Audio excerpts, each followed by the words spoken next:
宮平保が手錠をかけた。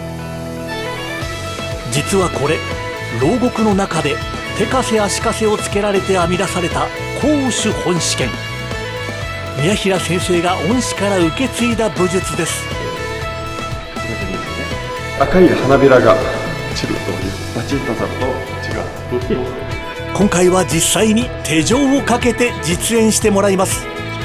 一体どんな拳法なのでしょうか。大前提としまして攻守本試験というのは確かに手錠をかけられた状態での拳法ではあるんですが、ただ牢獄の中で手錠をかけて人と戦ったわけではなくて、いわゆる手錠をかけられた状態で本来やってた本試験の拳法家が、この狭い状態でどういうふうに練習を続けるかというふうにやったわけですので、手錠を使った戦い方というよりも手錠をかけられた状態、環境下の中で拳法を練っていったということですよね。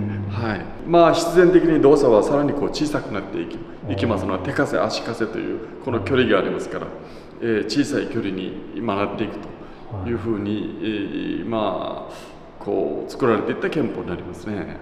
なるほど。じゃあもし今のような感じで、敵にと相対した時にどのような動きっていうのが考えられるか。映画のようなものじゃなくて非常に地味な動きにはなるんですけど、確かに危険ではありますね。それでは宮平先生に手錠をつけてもらいましょう。ネットで買ったおもちゃなので強度が心配ですが、例えばチンナなども問題なくできるのでしょうか。例題でやりましょうか。じゃあちょっとついてきます。でここから滑るように打ち込むと。打ち込む。本試験というのはこういう場所ですね。で打ち込みながらこの蹴りが入ります。で相手が受ける。で次の動きがここでこういう形で押さえますので、手の形はこのまま打ち込むんです。相手のここ顎を引きやすいですね。当たりにくいので、これで打つんですね。最初ここから滑らして、この時点でこれが入りながら危ないんですけど、ごめんなさい。これじゃないですね。でここからこれが入りますね。じゃあめちゃくちゃ受けようか。でこの次ちょっとこれでもいいし、これしまいましたね。でこっちから下入ってます。うわこれは本試験、こういうことですね。ちょっともう外しちゃいましょうね。まずこの形。これ。で入ります。じゃあ受けましょうか。でこれ受けます。これがですよね。でこの動作の名前は、赤い花びらが散るという名前があります。どういうことか。バチンと当たると違う。ぶっと赤い花びらが上へ行きます。でこっちからこっち入ります。怖い。こっち入りますね。こうですね。ここにツボがちょうどありまして、ここにツボがちょうどありましてね。ここを入れますね。一応形としては1、2で上、今下行きました。下行きました。今度は横行きますね。上から下からここ。今度はこっち行きます。こういう動きですね。こういう動きです。こっちの手で受けても構いませんね。こういう動きですね。で肘でこの間に蹴りが全部入ってくる。こういう短い距離で研究された武術ですので、今全部手錠の距離ですね。なんか気のせいかより一層普段より怖く見えましたね。今本試験は怖い拳法ですよ。で今は当然説明ですからゆっくりやられてますけれども、その素早くやられるんですね。例えばどうしてこういう形で打ち込むのかとか、どうして上下、右左というふうにいくのかっていうのは全部一つ一つ術理がありますね。しかも蹴りがいろいろ入ってますね。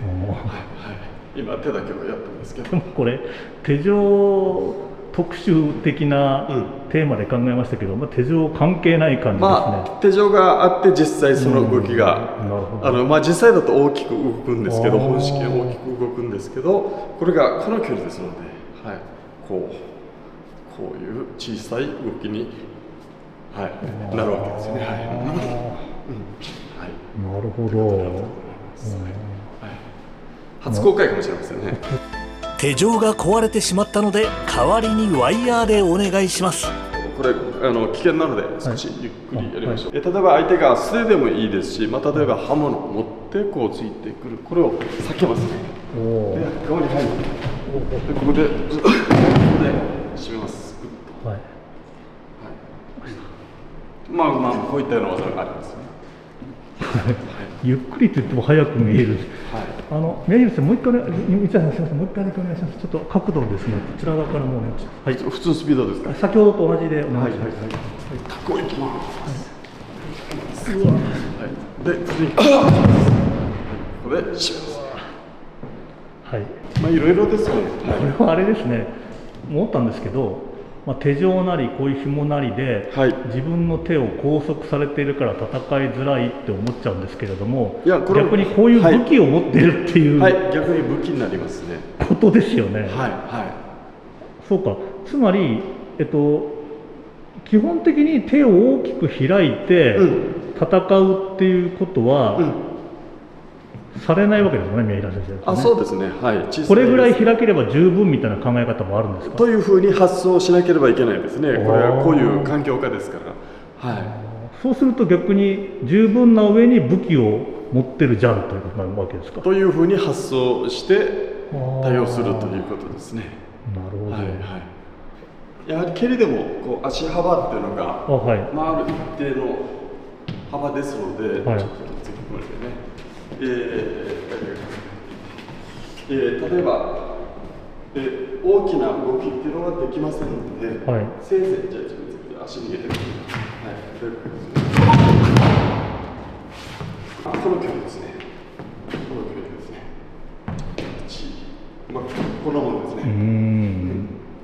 で、あとは例えばこれもいわゆるこのローキックではなくて。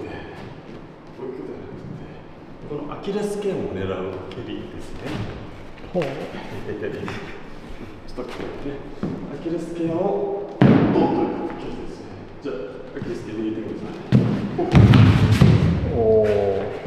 アキレス腱を狙う、逃げたら引くという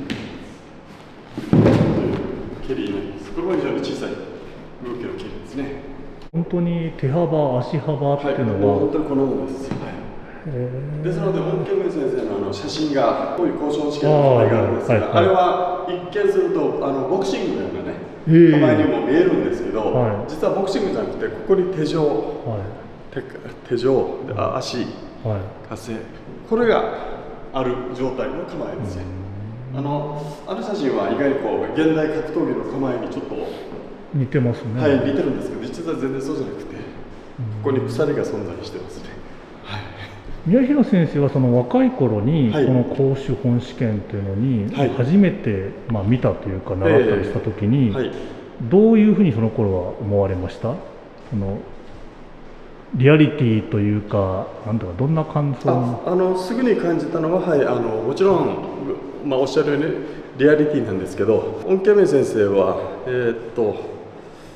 そうですね、演武においては面剣、いわゆる綿という面剣という拳法を演武ではよくなさって、で一方では六号大僧といいましてね、有名なこの大きな槍があるんですけど、それを連行、身体操作能力を上げる連行としてよく好まれて練習されまして、一方では、特に若い時ですけど、若い時に戦いにおいては公守本試験を主に使われてましたので、そういったのがやっぱり感触として分かりましたので、公資本試験っていうのはもう戦いにおいては非常に優れた効果を発揮する憲法だと思います。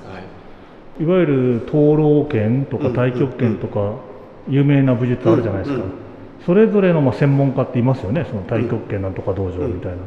公資本試験についてもそういう専門家みたいな人たちはいらっしゃるんですか？ですね、公資本試験は温先生がまだ健在で武漢に、健在でおられた頃はまだどう言いますかね、文化大革命が終わりまして数年間経って、伝統武術の復興というふうな形にはなっていったんですが、まだまだ授業で普通に公資本試験を教えるということはなくて、やっぱり戦前の生々しい武術ですので教えることはなくて、一部の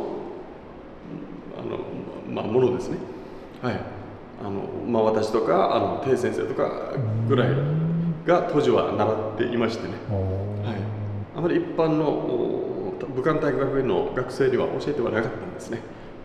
ちょっとある意味グレーというか、いわゆる中国国家が推進するいわゆる国家規定武術といいますかね、表演武術というかそういうものとは全然違いましたので、公資本試験というのが演舞大会などで出てくるということはまずありませんでしたね。